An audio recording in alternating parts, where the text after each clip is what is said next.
Esta é a nossa aula de educação cristã. Nós vamos falar sobre a educação no período dos pais da igreja. Nós iniciamos, na aula passada, a nossa unidade 2. Nossos tópicos de hoje, na nossa metodologia expositiva, nós veremos então Clemente de Roma, Policarpo de Esmirna e a carta de Barnabé. Comecemos então com a biografia e os dados e as obras de Clemente de Roma. Dados biográficos desse nosso personagem. Há poucas informações a respeito da formação e da vida de Clemente de Roma. Orígenes o identifica como colaborador de Paulo, citado no texto bíblico de Filipenses 4:3 e versículo 51.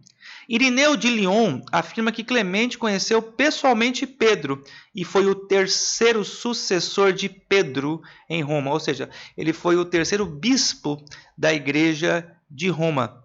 Tertuliano pontuou que a ordenação de Clemente foi realizada pelo próprio Pedro. Então nós temos o testemunho dos pais da igreja que afirmam então que ele exerceu o seu ministério na cidade de Roma, tendo contato provavelmente com o apóstolo Pedro, sendo até ele ordenado por Pedro, conforme o testemunho de Tertuliano, sendo provavelmente o terceiro pastor ou o terceiro bispo da igreja de Roma. Temos também o depoimento de Eusébio de Cesareia, caso os irmãos queiram consultar a obra História Eclesiástica da CPAD.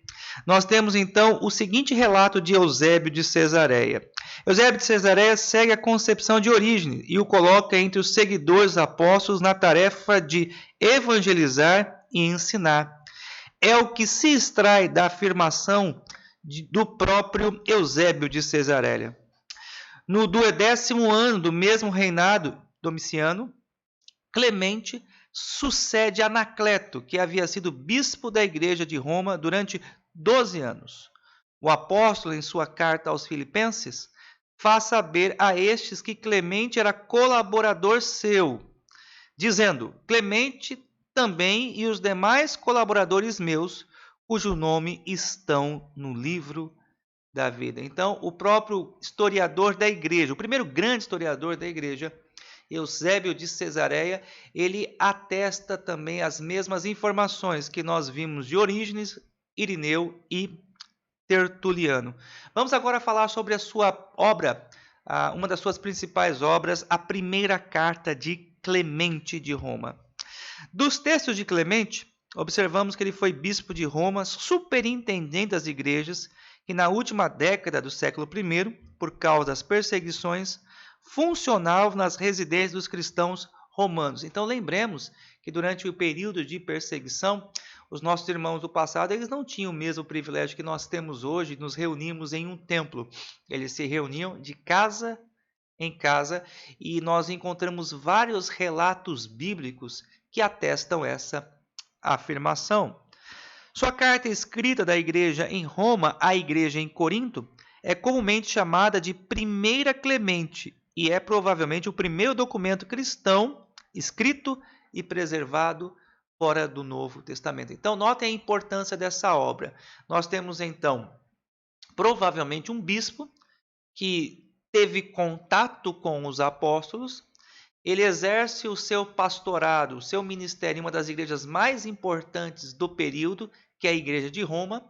E como bispo, então, de Roma, pastor daquela igreja, ele escreve à igreja de Corinto, tentando resolver alguns problemas daquela comunidade. Observe que mesmo após a morte de Paulo, de Pedro, o martírio desses apóstolos, a igreja de Corinto continua historicamente sendo uma igreja problemática, sendo que esta igreja ela é alvo da primeira exortação, o primeiro documento que podemos afirmar assim foi escrito, com o objetivo então de instruir uma das comunidades cristãs. Vamos falar um pouquinho mais sobre a importância dessa carta. O texto foi considerado tão importante que alguns cristãos do século II no Egito consideravam-no parte das Escrituras por ser semelhante às cartas de Paulo aos coríntios. Olha só que informação relevante. Então, a própria igreja do Egito, alguns chamam de comunidades coptas, chegaram então a considerar esse escrito, essa carta, quase como uma carta inspirada. Isso, como nós veremos mais à frente, por causa do estilo literário muito semelhante ao usado pelos apóstolos. Alguns estudiosos acreditam, com base nas evidências internas dessa carta, que Clemente pode ter conhecido Paulo pessoalmente e imitado o seu estilo e mensagem.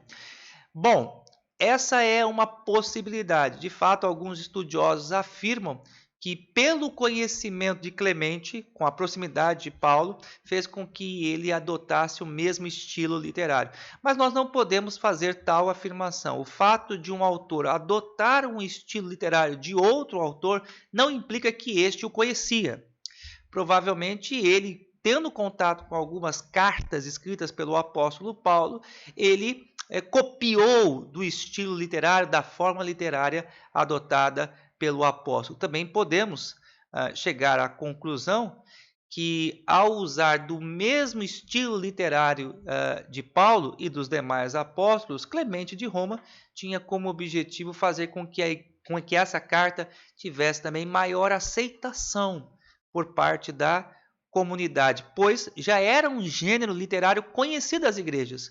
Se provavelmente ele usasse um outro estilo literário, uma outra forma de escrever, talvez as igrejas pudessem rejeitar a sua obra. Então, estrategicamente, ele adota o mesmo estilo literário, até porque a igreja já estava familiarizada com essa forma de escrita. Informações dessa carta, dessa primeira carta de Clemente. Essa carta foi escrita nos últimos anos do reinado de Domiciano, no ano de 96, quando o apóstolo João ainda vivia em Éfeso. Os demais apóstolos já tinham morrido e provavelmente o único que se encontrava vivo ainda era o apóstolo João.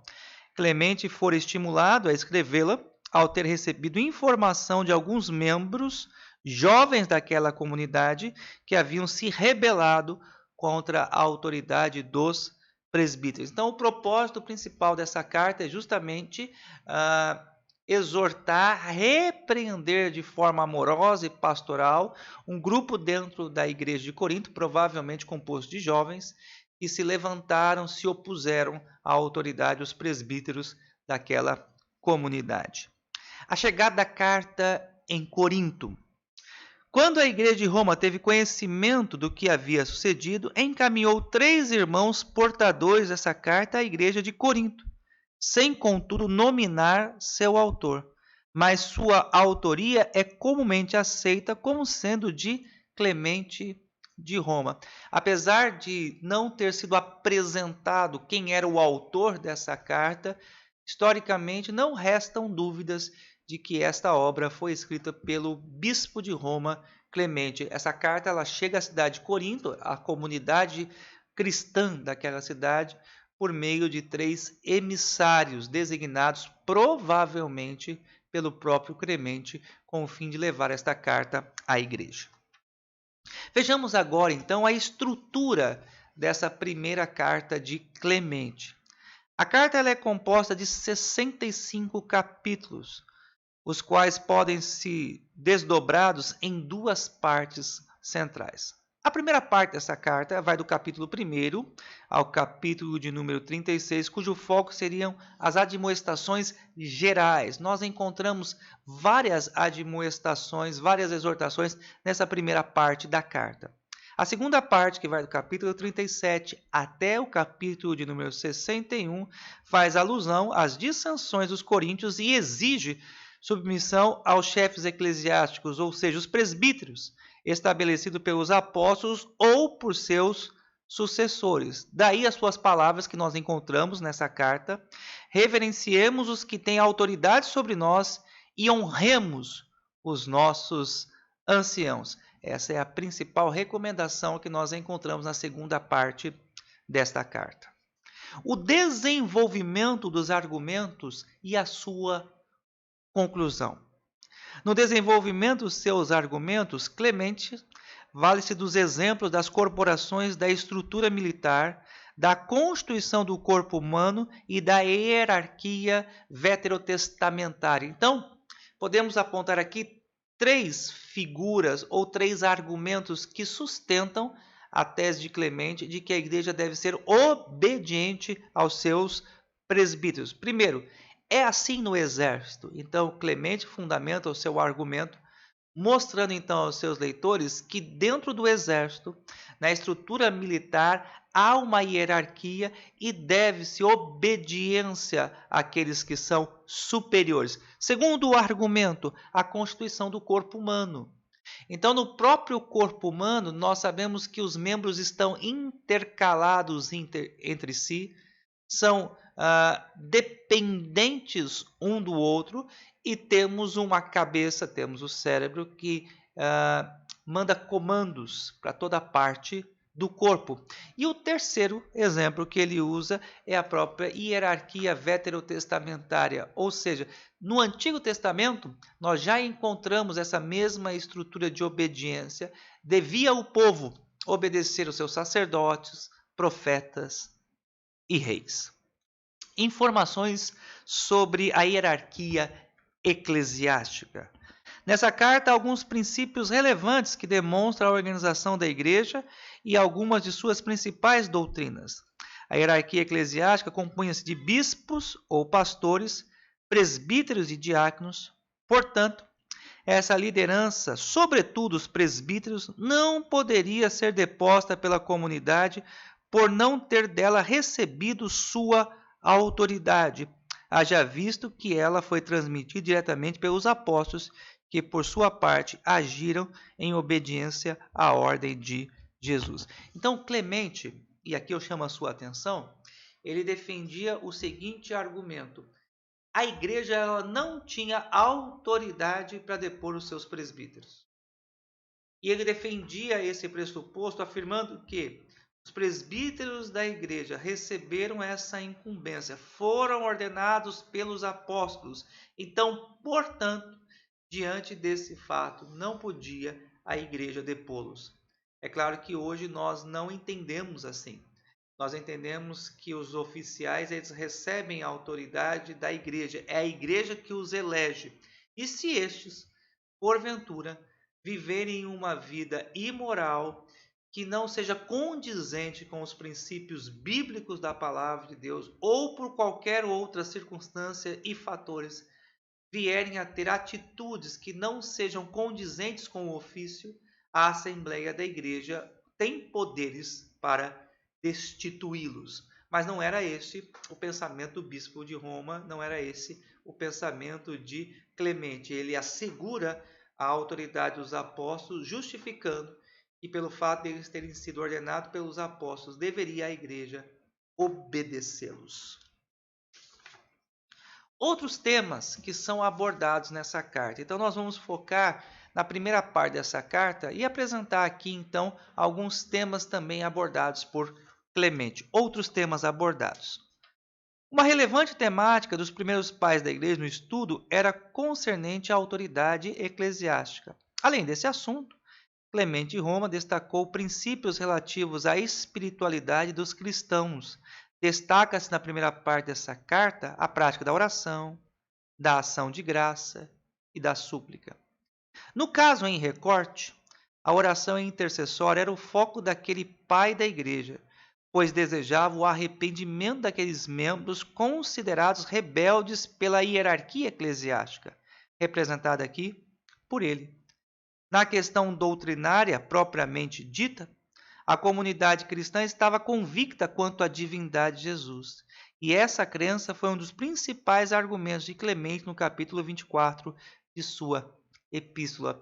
Aqueles que têm curiosidade sobre a cristologia, ainda neste período, no primeiro século, nós encontramos então no capítulo 24 da primeira carta de Clemente algumas informações relevantes e interessantes sobre o pensamento das primeiras comunidades, principalmente acerca da divindade de nosso Redentor. Nós também encontramos informações sobre as primeiras perseguições. Por fim, observa-se nos capítulos 5 e 6 os mais antigos testemunhos da perseguição de Nero aos cristãos, cujo conteúdo trata do martírio dos principais apóstolos Pedro e Paulo e de muitos cristãos em Roma. Então, as informações que temos acerca do martírio desses apóstolos Pedro e Paulo e também da perseguição iniciada por Nero, nós encontramos então as fontes dessas informações nessa primeira obra escrita por Clemente. Críticas a Clemente de Roma. Uma das críticas dirigidas principalmente a Clemente de Roma é a Cipriano, é que eles teriam propiciado as discussões iniciais concernentes à hierarquia do bispado, sobretudo no caso de Cipriano, na defesa da primazia do bispo de Roma em relação aos demais. Então, já há um bom tempo se faz essa crítica, né, tanto a Clemente como Cipriano, mais especificamente a Cipriano, mas vamos nos ater aqui a Clemente. Alguns afirmam que esta carta, escrita por Clemente, ela colaborou para a primazia do bispado de Roma sobre os demais bispos, sobre as demais igrejas. Então, alguns veem nessa carta, nessa interferência, nessa exortação, nessa admoestação de Clemente, os primeiros passos que a igreja deu na direção do primado ou da primazia de Roma sobre as demais igrejas. Cipriano, eu não ia entrar muito no assunto, mas eu vou fazer uma rápida consideração aqui.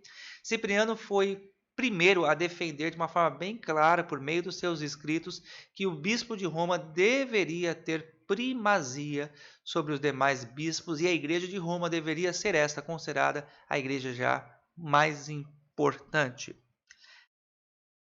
Há que se ter em conta que essa não era a proposta original de ambos, mas sim que havia necessidade de uma liderança para enfrentar os problemas da perseguição e das heresias daqueles dias. Então vale a pena nós afirmarmos, claro, que tanto Clemente quanto Cipriano jamais imaginavam a hierarquia romana como nós temos hoje. Quando eles defendem esse pressuposto de ter a necessidade de um bispo à frente dos outros, essa defesa parte da necessidade de se combaterem dois inimigos. Primeiro, seriam de fato as perseguições. Então é importante no período de perseguição a igreja ter uma voz, ter uma liderança. E Cipriano defendia que essa liderança deveria vir de Roma. E também um outro inimigo que assolou a igreja foram os hereges, as heresias. Então havia necessidade de uma liderança que unisse a igreja e que, em conjunto com a igreja, definisse o que seria a ortodoxia seguida pelas comunidades cristãs. Então, esses dois primeiros inimigos, as perseguições e as heresias, fortaleceram, podemos dizer, o senso de se entender que havia a necessidade da igreja ter uma liderança forte e constituída. A principal obra de Clemente sobre a educação. Bom, nós fizemos algumas considerações históricas, mas o nosso foco principal aqui é falarmos sobre a colaboração de Clemente na educação. Após demonstrar as contribuições doutrinais e espirituais de Clemente, é necessário estudar seus princípios educacionais. No contexto educacional, Clemente de Roma é lembrado como criador da expressão paideia cristã. Paideia, que seria uma nova forma de compreender a educação, agora recebia o qualificativo cristão. O propósito da paideia cristã.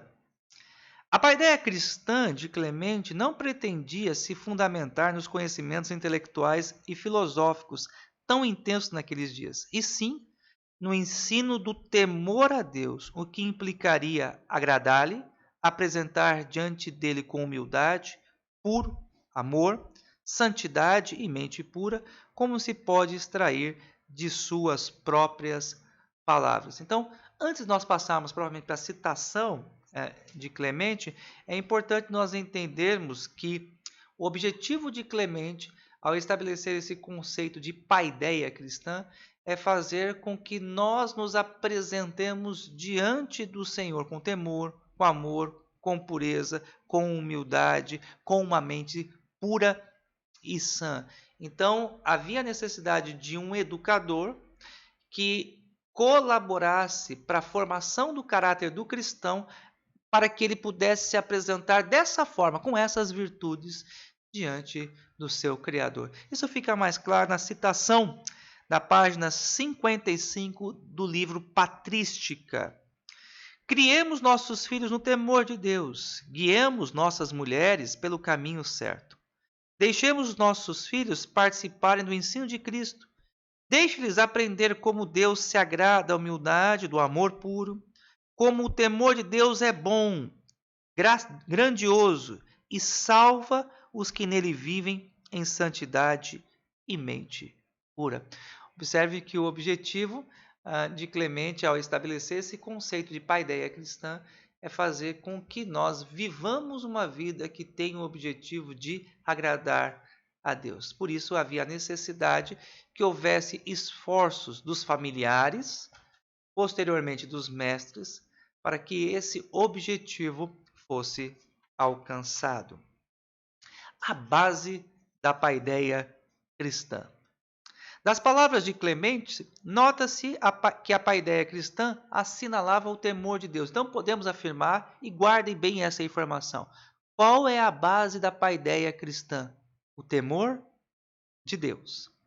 Está claro, portanto, que havia uma importante distinção entre a educação em geral, intelectualista, sob a influência dos gregos, e a prática, sob a influência dos romanos. Então, vamos rapidamente pontuar aqui. Haviam duas grandes tendências predominantes.